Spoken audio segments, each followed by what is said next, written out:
ከምሽቱ እስከ 1 ሰዓት ተኩል ድረስ ምን ነው የምትሰሩት? ምንድነው በየአስፋልት ዳር የሚያንሸራታቸው ምክንያት ምንድነው? ለምን በጊዜ ማትገቡት? ምን አይነት ዘመን ላይ ነን ግን? ምን አይነት ምቀኝነትና ቅናት ነው? ኢዝን 15 ብላ ያነበበች ጓደኛለች። ኢዝን 15 ገና አንዷ ስትመልስ ምን ሰዎች አስቡ ስታስተምር ሰጎን አታውቅም? ምንድነው ሰጎን?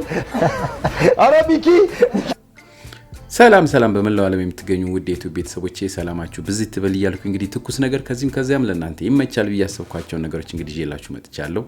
ከእናንተ የሚጠበቀው እንግዲህ ዘና ፈታ ብላችሁ እቺ ነገር አይታ አርጋችሁ እንደተለመደው ኮሜንት መስጠት፣ አዲስ የሆናችሁ ሰብስክራይብ ማድረግ፣ የወደዳችሁት ደግሞ እንደተለመደው ላይክ አድርጉልኝ ይላሉ ማለት ነው። በዛሬው ዕለት እንግዲህ ማቀርብላችሁ ያው እንግዲህ ሰሞኑን ትልቁ ወር የሆነ ያለው እንግዲህ ዩኒቨርሲቲ ተማሪዎች እንግዲህ ከመልቀቃቸው በፊት ወደ ስራ ወጣ ብለው እንግዲህ ራሳቸውን ትንሽ ነቅነቅ አድርገው የሚሰሩትን ሰርተው እንዲገቡ እየተባለ ስለሆነ በዚህ በጣም ብዙ አይነት አስተያየቶች እየተሰጡና ቀልዶችም እየመጡበት ነው ማለት ነው። እንዴትስ ይሆናል የሚለው ደግሞ ትልቁ አጠያያቂ ነው ማለት ምክንያቱም ያው በሀገራችን ያሉ ተመራቂዎች አብዛኞቹ የትምህርት ደረጃቸውና እንግዲህ ነገራቸው ትንሽ አወዛጋቢ በመሆኑ ይሄንን ነገር እንዴት ይመስላል የሚለው እንግዲህ ከዚህም ከዛም የሰበሰብኩትን ለእናንተ ይመቻል ብዬ ያሰብኳትን ይዤ መጥቻለሁ። መልካም ጊዜ ይሁንላችሁ እያልኩኝ ቀጥታ ወደ ፕሮግራሙ ልግባላችሁ። ተምሬ ነበረ እስከ 10ኛ ተምሬ ነበረ እስከ 10ኛ አሁን ሆኜ ቀረ የክትፎ አንደኛ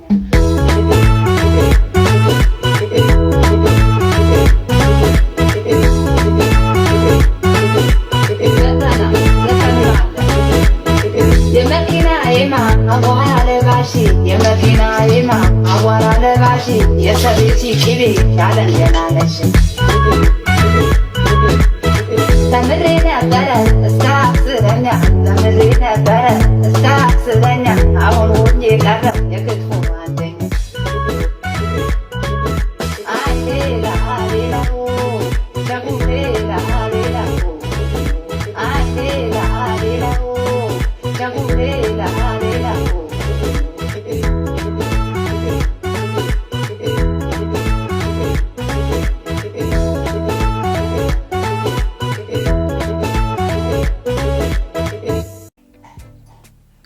ተው ተማር ስትለኝ እናቴ በልጅነቴ በለጋ እድሜ ሳላግጥባት ሳሾፍባት ከአጥር እየዘለልኩ በየጠላ ቤቱ ጠላይን ሳንቃርር ኖሬ አሁን ይኸው ከማይናገረው ከተፈጥሮ ተራራ ጋር ቁጭ ብዬ እላተማለሁ። ሳናግረው አናግረኝ፣ ፀሐዩን ቀንስ ስለው አይቀንስ፣ ሰው ጥራ ስለው አይጠራ። ይኸው ብቻዬን አግቶኛል። ብማር ኖሮ በስንት ሰው ተከብቤ ቢሮ ውስጥ ሰራ ነበር። በጋርድ በጥበቃ አንገቴ ላይ ከረባት አስሬ እንኳን ከረባት ላስር የለበስኩትንም አስወልቆኛል አለመማሬ። ተማር ልጄ ተማር፣ ይጠቅማል። ጎማ እያንከባለልክ እንዳትኖር ከብዕር ጋር ብትታገል ይሻላል። ካልተማርክ ያው እንደኔ ዋሻ ውስጥ እንደቀበሮ ትውላለህ። ገንዘብ ብቻ ዋጋ የለውም ምቾት ከሌለ። አንዳንዴ ቅቅል ሆነ ትወጣለህ አባ ውስጥ ላይ። ከዛ ያው ከተማ ስትሄድ ግጧል ይዘህ የሄድከውን ገንዘብ ሁሉም ወዳጅ ይሆናል። አንተም ሳትማር ያመጣው ገንዘብ ነው ዝም ብለህ ታፈሳለህ። በጣም ይገርም። አይኑን ያፈሰው አይኑ ይፍሰስ። ምን ታይኛለህ? ሰጎን ታውቃለህ? አበቃ ሰጎን አላውቅም። ሰጎን አታውቅም? የሚገርም ታሪክ ነው። ምንድነው ሰጎን? ኧረ ቢኪ ጥሩልኝ እስኪ አትረዳልኝ ስለ ሰጎን። ሰጎን ረጅም አንገት እንደዚህ የሚሮጠው ማለት ነው።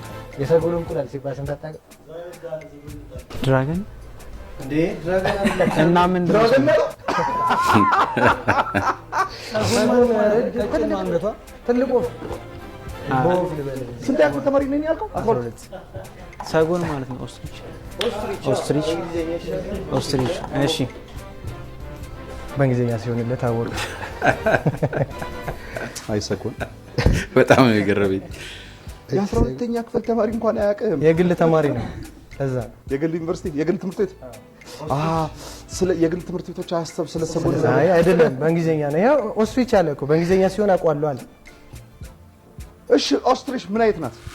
ነጭ አይደል? አንገቱ ረጅም አፉ ነው ምክንያት ካልተሳሳትኩ ነው አውቆታ እኔ እንጃ። ነጭ አይደል? ከለሩ ችግር የለውም ዋናው ነገር ገብቷል። ለማንኛውም ከረባት አድርገሽ ታውቂያለሽ? የለም ኖርማል ሱፍ ምናምን አድርጌ አውቃለሁ፣ ግን ሱፍ ፈቻ ምናምን አለ።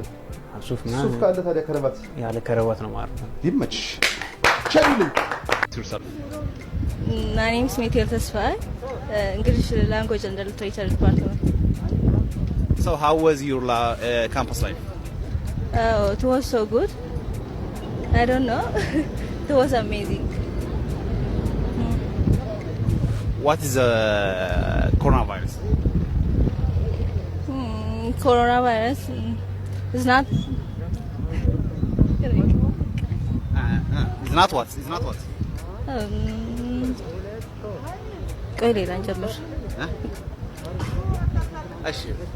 What about HIV? What is HIV? እኔ ሌላ ጥያቄስ በቃ ይቅርብኝ።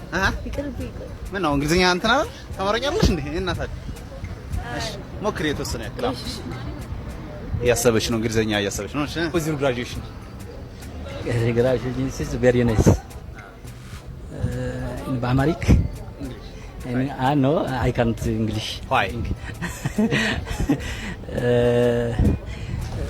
In Amharic I can't in Amharic እንግዲህ በእውነት በልጆቹ ለመቀለድ ወይ በምን ሳይሆን ነገሩ በቃ በአጠቃላይ እንግዲህ በትምህርት አካባቢ ያለው ህይወት እንደዚህ መሆኑን ሁላችንም እንድናስታውሰው ብዬ ነው እንግዲህ ይሄን ነገር ያቀርብኩላችሁ ማለት ነውና ቋንቋውን ራሱ ባግባቡ ወይም መግባቢያ ነገሮችን ባግባቡ የማይችል ህብረተሰብ ወይም እንግዲህ ወጣቶች የትምህርት ደረጃውን ወይም የትምህርት ነገሩን ካላሻሸሉላቸው በስተቀር ከዚህ በኋላ ተመርቀው ሄደው የሚያስተምሩት ትምህርት ምን አይነት ይሆናል የሚለው ነገር እንግዲህ አጠያቂ ውስጥ እንዲሆንና እንግዲህ እናንተ ደግሞ የራሳችሁን አስተያየት እንድትሰጡ ብዬ ነው እቺ ነገር ያቀርብኩላችሁ። በእውነት በጣም ከባድ ነው እንግዲህ ግል ትምህርት ቤቱ ሌላውን ቋንቋ ትቶ እንግሊዘኛው ላይ ብቻ ፎከስ በማድረጉ የተፈጠረውን ነገር አይታችኋል።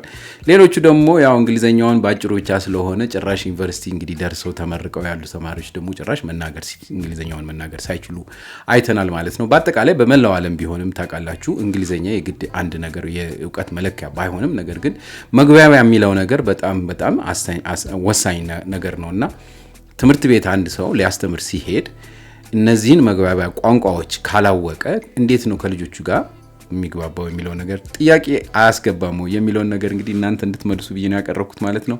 እስቲ ደግሞ ወደሚቀጥለው እንሂድ።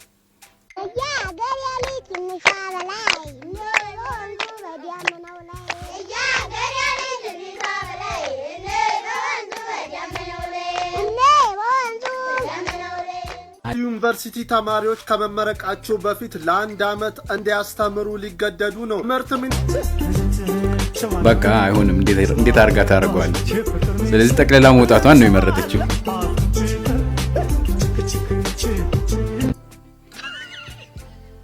እኔና ጓደኞቼ በዚህ ባንመረቅ ኖሮ ይላችሁ አንዷ ጓደኛዬ እኮ ሬናል ፌለር ደርሷት ጉግል ስታደርግ እንዳለ ኪድኒ ፌለር ነው የሚመጣላት። ኧረ በስመ አብ ምንድነው ኪድኒ ፌለር ብቻ ነው የሚመጣልኝ ሬናል ፌለር የሚባል ነገር የለም ብላ የጠየቀች። ኢዝን 15 ብላ ያነበበች ጓደኛለች። ኢዝን 15 ገና አንዷ ስትመልስ ምን ሰዎች አስቡ ስታስተምር ትውልድ ያለ ሬሳ ማድረቂያ ሲደርቅ አይምሮ እኔ እዚህ ክፍል እያስተማርኩ መሆኑን ሲያስቡ ራሱ የሚስቁሳቅ አንድ መስኮ ከመለስ አቃጠለ ያውሃና ብለን እንደዚህ ምስጓድ ትውልድ ዳነ ዩኒቨርሲቲ ተማሪዎች 3ኛ አመት ሲጨርሱ 4ኛ አመት ከመግባታቸው በፊት ለአንድ አመት ይሄ በነፃ ያስተማራቸውን ማህበረሰብ ለማገልገልም ራሳቸውም ተግባራዊ ትምህርት እንዲያገኙ በየክልሉ ሄደው በየሙያቸው ይሰሩ ነበር። ለአንድ አመት ቤዚኮቻቸውን ብቻ ከፍሎ ከዛ ሲመለሱ 4ኛ አመት ይሆናሉ። ብዙ ጥቅም ነበረው። አንደኛ ተመልሰው ዩኒቨርሲቲ ሲገቡ 4ኛ አመት የበለጠ በስለው ነው የሚገቡት። ስለ ማህበረሰባቸው የበለጠ አውቀው ነው የሚገቡት። ኢንፋክት ብዙ የዩኒቨርሲቲ ሁለተኛ ደረጃ ትምህርት ቤት መምህራን ከዛ በኋላ እነኚህ ሰርቪስ የወጡ ልጆች ሲያስተምሩ አስተማሪነትን ወደውት እዛው አስተማሪነት የቀሩ ብዙ ሰዎች አሉ። እንግዲህ በጣም ነገሩ ጥሩ ነው በእውነት ምንም የሚካር ነገር አይደለም።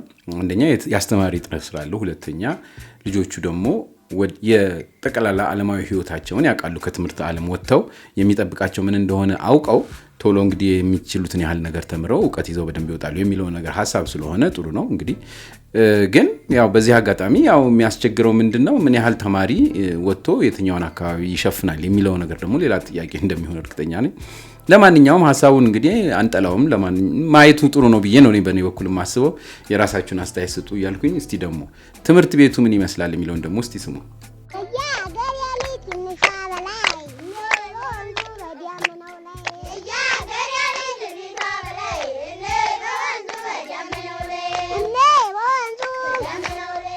እዚህ ጋር የምታያቸው በተለያዩ ዩኒቨርሲቲ በዚህ ሰዓት ኤግዚት እየተፈተኑ ያሉ ተማሪዎች ወደ መፈተኛ ክፍል ውስጥ ስልክ ይዞ ለመግባት እየሞከሩባቸው ታክቲኮች ናቸው። የትኛው ታክቲክ ተመቻችሁ? አብዛኞቹ ተገኝቶባቸዋል። እንደምታዩት በጣም ዘርፈ ብዙ የሆኑ ለውጦች ነው በትምህርት ሴክተሩ እያየን ያለ ነው። መሰረታዊ የባህሪ ለውጦች እያየን ነው። እንደከዚህ በፊቱ አጭበርብሬ ኮርጃ አልፋለሁ የሚባል ነገር የለም። ተማሪዎች ላይብረሪ መግባት ጀምረዋል። አስተማሪዎች ቅዳሜ እያስገቡ ተማሪዎችን ማስጠናት ጀምረዋል። እና በአመለካከት ደረጃ ራሱ ትምህርትን ለመቀበል ያለውን ኢንቫይሮንመንት ፈርታይል የሆነ ኢንቫይሮንመንት እንዲፈጠር ሆኗል። ምን አይነት ዘመን ላይ ነን ግን? ምን አይነት ምቀኝነትና ቅናት ነው? በአዲስ አበባ ዩኒቨርሲቲ የዘንድሮ ተመራቂ የነበረው ተማሪ ውብሸት ከአሜሪካ በጉብዝናው ምክንያት ነፃ የትምህርት ዕድል አግኝቶ ወደዛው ለመሄድ በዝግጅት ላይ እያለ የዶርሞ አባል የነበረው ተማሪ በቅናት ተነሳስቶ ይህንን ልጅ በመርዝ ገደለው። አስቡት፣ ለምን ከኔ በለጠ ለምን ወደ አሜሪካ ይሄዳል ብሎ በመርዝ እንዲሞት አደረገው። ከሁሉ በላይ ደግሞ የሚያሳዝነው ይህንን ተማሪ እህቱ አረብ ሀገር ሆና ተሰቃይታ በምትልክለት ገንዘብ ነበረ እየተማረ ነበረው። አሁን እህቱም ቤተሰቦቹም እሱ ላይ በጣም ተስፋ ነበራቸውና አሁን ግን ተስፋ በመቁረጥ ላይ ይገኛሉ። እሺ ቆይ አሁን ምን አይነት ፍትህ ቢገኝለት ነው ፍትህ ሰፈነ የሚባለው? አረ ዘንድሮስ ግን ምንሰማው ሁሉ በጣም ነው የሚቀፋው። በጣም በእውነት በጣም ይገርማል። እና አሁን በዩኒቨርሲቲ ውስጥ ያሉ ነገሮች እየጠነከሩ መሆኑ ለእንደዚህ አይነት ነገሮችን እንግዲህ ጎልቶ እንድንሰማ እያደረገን ነው ያለው። በጣም ያሳዝናል። እንግዲህ እርስ በርስ መቀናናት በትምህርት እንግዲህ ከፍተኛ ደረጃ በማምጣት እያሉ እንግዲህ አንዳንድ ጊዜ ይሄ ነገር ከዚህ በፊትም ያለ ነው፣ ሁላችሁም ታውቃላችሁ። በዩኒቨርሲቲ አካባቢ በትልልቅ ተቋማት አካባቢ በቅናት ሰዎች መድኃኒት ሰዎች ላይ ያደርጋሉ። እኔ በጣም ብዙ ማውቃቸው ሰዎች ከጓደኛም አንጻር እንደዚህ ሆነበት አዋሳ ላይ እንደዚህ የሆነ ጓደኛ ሁሉ አለኝ ማለት ነው። እና በጣም ቀለምና ጎበስ ሲሆኑ በጣም የሚያሳዝነው ነገር በትምህርት ቤት አካባቢ ይሄ ነገር ይፈጠራል። በጣም የሚያሳዝን ነው።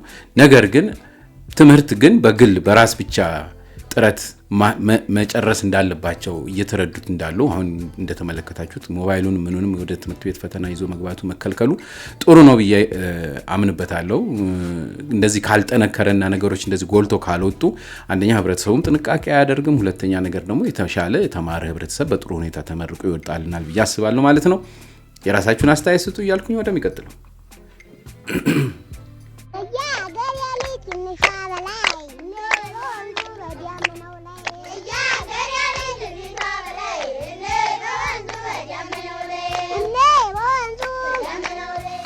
አሁን አንዷ ምን ስትል ደረስኩ ዩቲዩብ ላይ መማር አይጠቅምም በቃ ተውት እንደው አትማሩ ምናምን ነገር ስትል አየሁትና ያው አክቹአሊ አገራችን ላይ መማር የመጀመሪያ ፐርፐዙ የሚባለው ነገር ምንድነው? ኑሮህን መደጎም። ስለዚህ ከዛ አንፃር አሁን ላይ ደግሞ የተማረ ሰው ራሱ ኑሮ መደጎም በጣም እያቃተው መጥቷል አይደል? በዶክተር ደረጃ እንኳን 7 ዓመት የለፋ ሙያ ያለው ሰው እንኳን ኑሯቸውን መደጎም እያቃታቸው ነው። ከዚህ ተነስቶ አንድ ሰው መማር በቃ ፐርፐዝ የለው ምናምን ብሎ ቢያወራ መነሻ ፖይንት ይኖራል። ግን እንደው ወጥቶ ፖድካስት ላይ ምናምን ነገር ትውልዱን አያትማሩ ብሎ ድምድም አድርጎ መናገር አይዶን ነው ትክክል ነው ብዬ አላስብም። ቅድም እንዳልኳችሁ መነሻ ፖይንት አለው ግን አትማሩ አይባልም። መማር እኮ ከማቴሪያል ጋር ብቻ የሚገናኝ ነገር አይደለም፣ ከብዙ ነገር ጋር የሚገናኝ ነገር ነው አይደል? ከሰውነት ጭምር ጋር የሚገናኝ ነገር።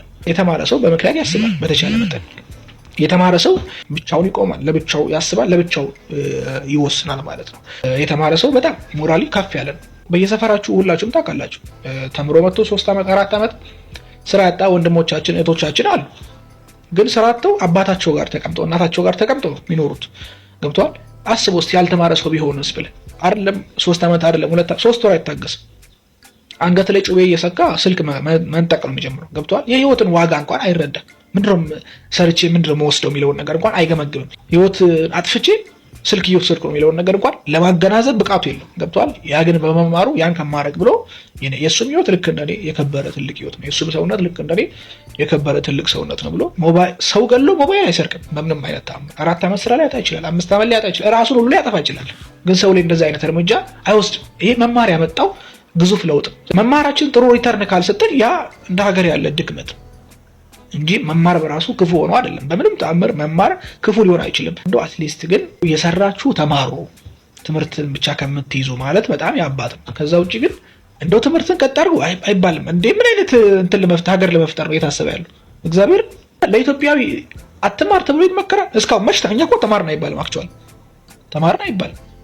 በጣም አብዛኛው ህዝብ እኮ ያልተማረበት ሀገር ያለ መማርን ውጤት ደግሞ አይተዋል። ተምረ እንኳን የትምህርትን ዋጋ እንዳታገኝ ያደረገው እኮ አብዛኛው ያልተማረ በመሆኑ እኮ። አብዛኛው የተማረ ቢሆን ኖሮ እንዲያትሆንም እኮ የትምህርትን ዋጋ ታገኛለህ። ስለዚህ ወደ ባሰው ነገር ሰውን የሚልክ ነገር እንደ ኮስተር ብላችሁ ባትመክሩ ጥሩ ነው ይመስለኛል። አሁን ኢትዮጵያ ውስጥ በጣም የተማረው ትውልድ የኛ ትውልድ ይመስለኛል። ግን የምንማረው ነገር ህይወት እየሆነን ነው ወይ የሚለው ነው ነገር ደግሞ at the same time በጣም ነው የሚያሳስበኝ። ለምሳሌ ቻይና ውስጥ ያሉ ህፃናት ልጆች አይታችሁት ሊሆን ይችላል ቪዲዮን፣ ግን ላሳያችሁም እንደሚያደርጉ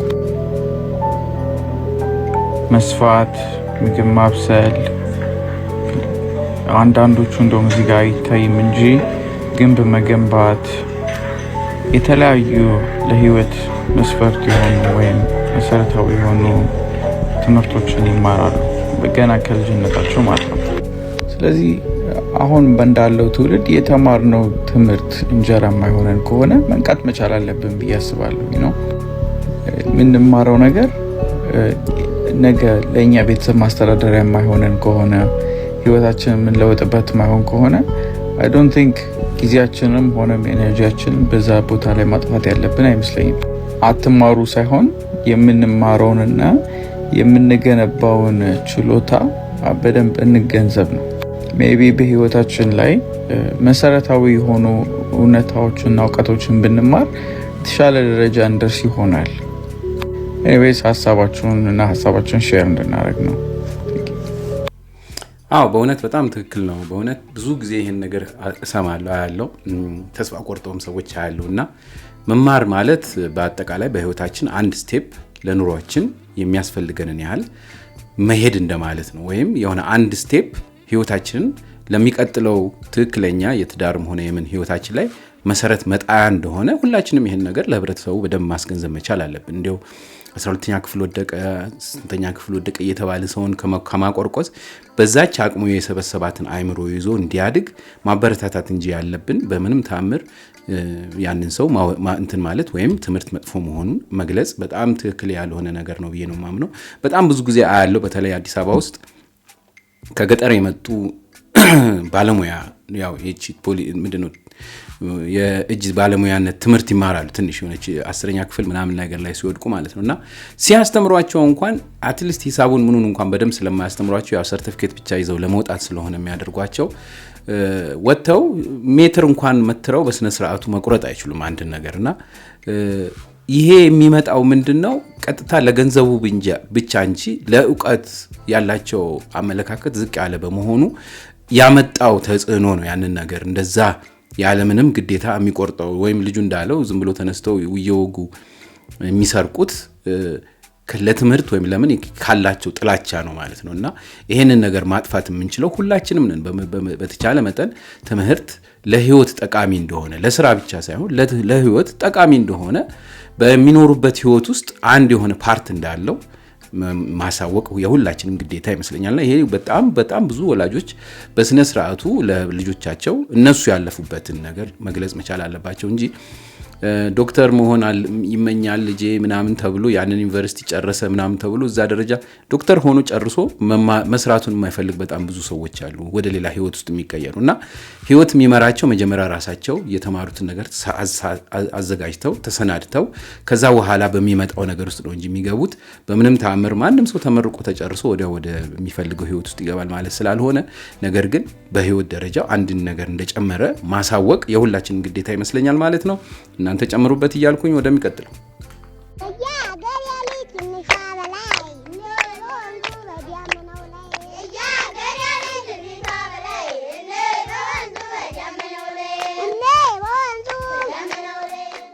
ጊዜ ልጆችን ስታሳድጉ ልጆች ወላጆቻቸውን በትምህርት በእውቀት በመናም የተሻለ መሆናቸው አይቀር ህፃናት ልጆቻችሁ የተሻለ ይሆናል ለምን ብዙ ጊዜ ወላጅኛ ሀገር በተለይ አያድግም ወላጅ አያድግም ልጆች ናቸው የሚያድጉት ወላጅ ያገባ ቀን በቃ በዛው ነው ፖዝ አድርጎ የሚቀረው አለቀ ከዛ ሁሉ ጊዜ እዛው ነው ፖዝ ያደረገው ልጆቹ ተወልደው ጡጠብተው ዳይፐር ጥለው ጡጦ ጥለው ትምህርት ቤት ገብተው ኤቢሲዲ ቆጥረው እንግሊዘኛ ያወሩ ሲመጡ አንታፈን ዝጋ ማለት ይጀምራሉ እናቶች ለምን ይበለጧቸው ነው የሚሄዱ ልጆቹ ያደጉ እየተማሩ እየሰለጠኑ ምናምን ነው የሚሄዱት ወላጅ እዛው ነው ብዙ ጊዜ የሚቀረው ለምን የኛ ሀገር ሁኔታ እንደዚህ ስለሆነ ድሆች ስለሆነ ሀገሪቱ እንደዚህ ስለሆነ ሲስተሙ አቢዩዝ የተደረገ ስለሆነ የተሻለ ነገር እንድናቅ የሚያደርግ ሲስተም ስለሌለ አንኳኪና ከፋች ሰጪና ተመጽዋች እንዳይራራቁ ከልብ የመነጩ በደም የረቀቁ ታሪኮች ጽፋለሁ እንዲያቀራርቡኝ መጽሐፍ እጠቅሳለሁ የተዘጉ ልቦች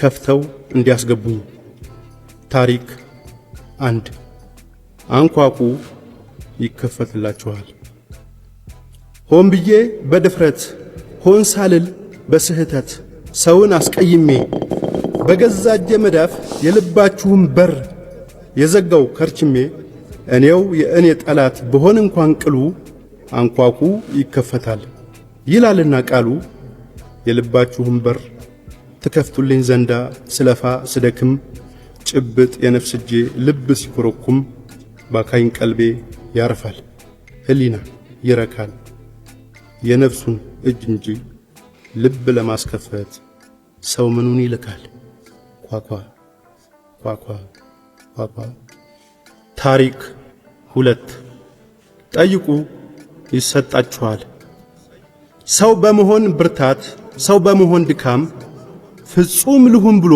ማጥፋት ባያረካም ለበጎ ነው ያሉት ባይሆንም ለመልካም ጥፍር አለኝ ብዬ በእከክ ያልመካም እርግጥ ነው እውነት ነው ሲያወጣና ሲያወርድ ጊዜ እንደመሰላል የእብሪት እከኩን አርግፎ ለመጣል ሰው ጥፍሩን ይስላል መበላቱ ቢያምም እከክ ቢያስጠላንም ማከክ ግን ደስ ይላል የሐሰት እከክን በእልህ ጥፍሮቼ በአትንኩኝ ባይመዳፍ ለማርገፍ ፎክቼ ላስቀየምኩት ሁሉ ጠይቁ ይሰጣል ይላልና ቃሉ የይቅርታ ቃሌን እንደ ጧፍ አብርቼ በልባችሁ መቅደስ ከነጠላ ይልቅ ልቤን አጣፍቼ ትናንትናን ትቼ ወደ ነገ ስሮጥ መንፈሴ ይረጋል ዛሬ ይበራል ነገ ይነጋል ይቅርታን የሚሰጥ ንፍገቱን ይነፍጋል ይቅርታ ጠያቂ የልቡን እጅ እንጂ ምኑን ይዘረጋል ኳኳ ኳኳ ኳኳ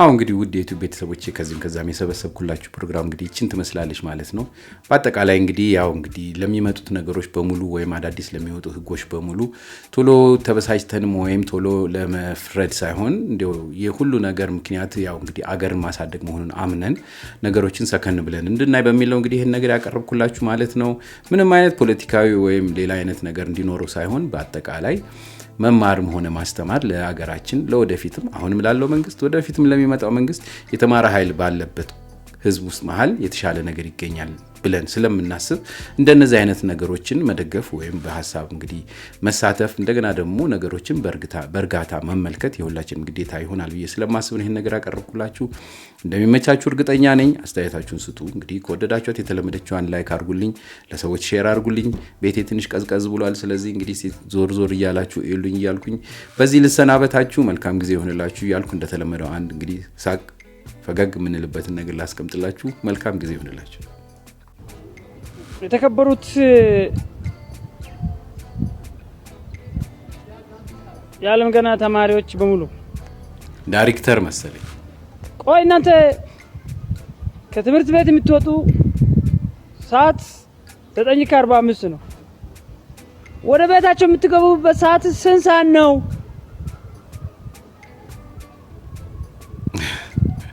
እንዴ ከመሽቱ እስከ 1 ሰዓት ተኩል ድረስ ምን ነው የምትሰሩት ምንድነው በየአስፋልት ዳር የሚያንሸራትታቸው ምክንያት ምንድነው ለምን በጊዜ ማትገቡት እንዴ ተማሪ አይደላችሁም እንዴ? አንተ አንቺ እኮ ነው የምልሽ። አንተ አንቺ እኮ ነው ምልሽ። እየሰማሽ ነው? እየሰማክ ነው ወይ? እስከ 12 ሰዓት ለአንድ ሰዓት 25 ደቂቃ በቀራበት ሰዓት ምንድን ነው የምትሰራቸው እንዴ? ቆይ ምን ሆናችሁ ነው? ቀን ሙሉ የለበሳችሁ ዩኒፎርም ሳታውልቁ ምንድነው እናንተ እዛ ጮርናቄ ሰፈር ላይ ጭራሽ ልክ እንደ ሸማች ሰፈር አድርጋችሁ ተደርድራችሁ የምትቀመጡት? ስርዓት ለምን ነው የማትይዙት? እግዚአብሔር ምስክር ነው። አሁን አበዛችሁ። ከዛሬ ጀምራችሁ አስተካክሉ። በእውነት አስተካክሉ።